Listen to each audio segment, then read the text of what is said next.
It is officially day 9. Day 9 of reading until we're proficient at reading and speech on camera. I think something that I learned is you gotta just be yourself. When you don't act yourself on camera and you try to play this is who I am, oh my gosh, luxury lights lifestyle XYZ, and you're not just yourself, and therefore people will see that, and it's easy to see. It's kind of like when a salesperson, you can tell like a salesperson is hungry for the sale. Like being hungry for the sale is just going to end up in the sale not happening. So I wanted to continue this because I'm not giving up, and I've had people already laugh at me because of this. I've had people laugh at me because I failed.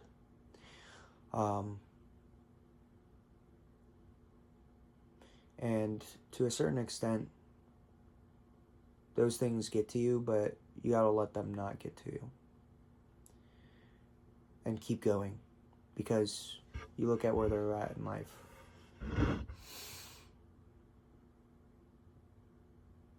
Yeah. Got a little deep there for a second. That's not what this is about.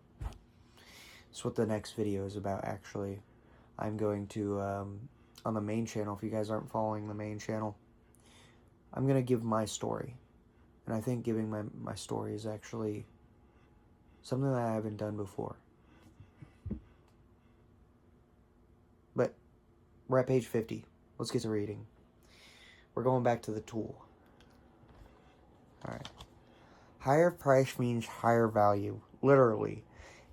In a blind taste test, researchers asked customers to rate 3 wines: a low-priced wine, a medium-priced wine, and an expensive wine. Throughout the study, the participants rated the wines with the prices visible, then rated them unsurprising in the order of their price, with the most expensive being the best, the second most expensive being second best, and the third is the cheapest one, being rated as cheap wine. What the testers didn't know is the researchers gave them the exact same wine all 3 times, yet the tasters reported a wide discrepancy between the higher priced wine and the cheap wine. This had deep implications for the direct relationship between value and price. In essence, raising your prices can directly enhance the value of you provided. What's more, the higher the price, the more allured your price or service has. People want to buy expensive things. They just need a reason. And the goal isn't just to be slightly above the market price. The goal is to be so much higher than a consumer thinks to themselves, this is so much more expensive. There must be something entirely different going on here. That is how you can create a category of one in this perceived marketplace.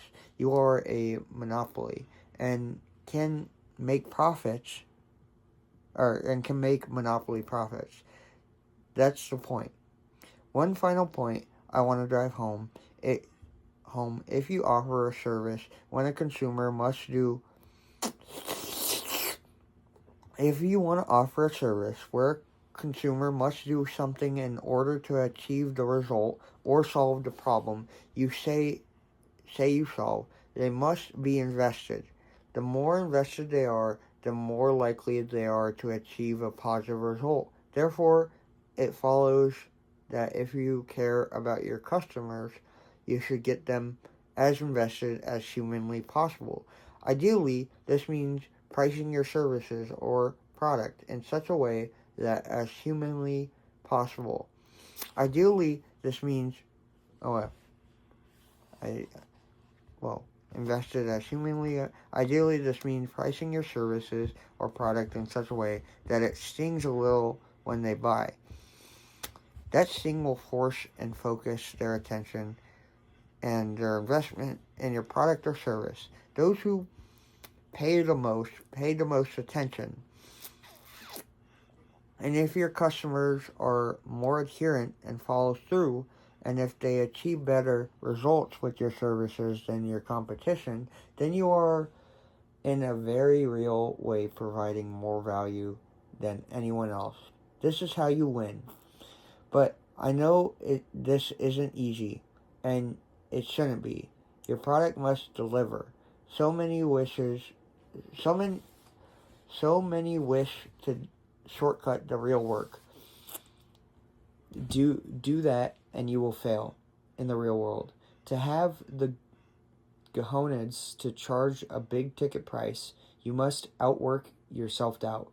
You must be so confident in your delivery because you have done it so many times that you know that this person will succeed.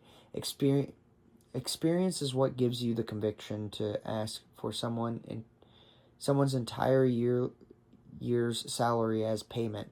You must believe so deeply in your solution that when you look at yourself in the mirror at night alone, your conviction remains unshakable. So let me bring this section home with my personal experience. My premium price experience. In my first niche consulting business, Gym Launch, I taught gym owners a better business model before productizing my consulting services. I flew out to 33 gyms in 18 months to do turnarounds. We would fly out, fix everything in the gym, and relaunch it in 21 days. We would average an increase in $42,000 in additional sales in 21 days. It was wild. My fee was 100% of the revenue I was bringing in. At our peak, we were turning around 8 gyms a month. This quickly became a logistics nightmare. After the wear and tear of living in motels month after month, I thought to myself, there has to be a better way to do this. One month there was a gym we were scheduled to go fly out to, but I simply didn't want to do it. So I told them we were going to cancel the engagement. The gym owner practically threatened me to help him. So I said I would help him, but he would have to do all the work, but I would show him how. Within 30 days, this gym had made almost $44,000 in new upfront cash collected sales, 4x the previous month. As soon as I saw my process could be duplicated from afar without having me to fly people in, our business exploded. I found the missing link because my travel schedule was no longer a constraint.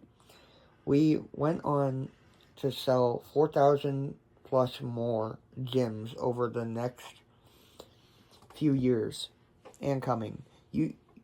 Using a done with you rather done for you model, but back to premium pricing. When I entered the space, low price competitors offered full service marketing for $500 per month, with a single high price competitor charging $5,000 for his product. I wanted to be the premium price leader. I wanted to be so expensive that it created a lure around what we were doing. So we came in at three times the highest price player and 32 times more than the lower price players. A price of $16,000 for a 16-week done with you intensive. Intensive? Why would you use done with you incentive. I want to be incentive. But then we upsold 35% of those gyms into a three-year, $42,000 year agreement for us to help them grow their gyms. For context, this average gym owner makes $35,280 a year in take-home profits. If that's the average, it means half makes even less than that. So for many of them, they were committing to half of their yearly pay or more to buy our program, and I would sell this to grown men as a kid in his 20s, telling them I was going to help them make more money. This was possible because my conviction was stronger than their speculation. How? Based a voluntary survey taken at our full company event with 158 gyms responding, we found that a gym who has been in our program for 11 months will experience the following improvements. Top line revenue would be plus $20,000 a month. Reoccurring revenue growth would be plus $13,000 a month. Bottom line growth from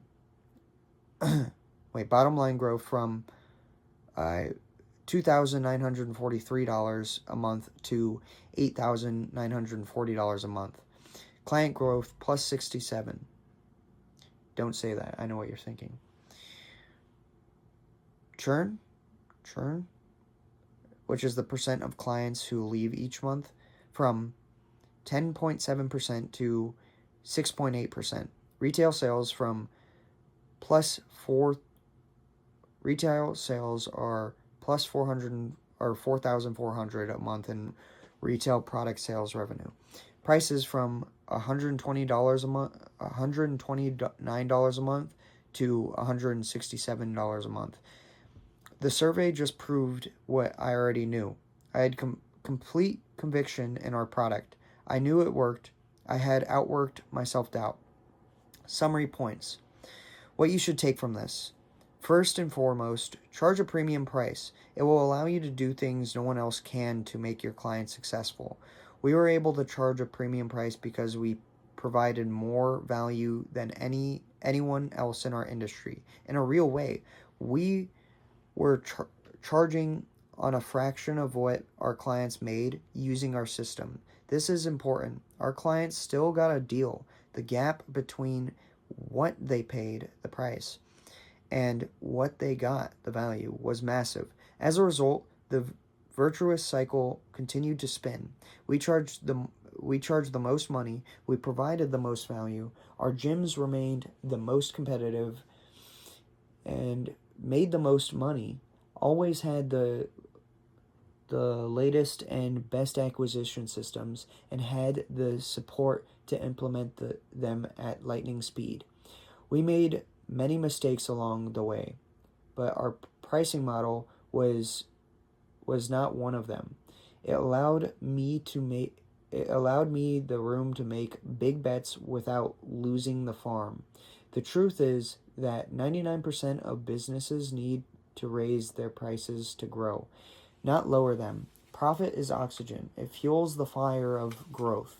You need it if you want to reach more people and make bigger impacts. In order to charge so much through, you must learn to create a tremendous amounts of value. Let's head there next.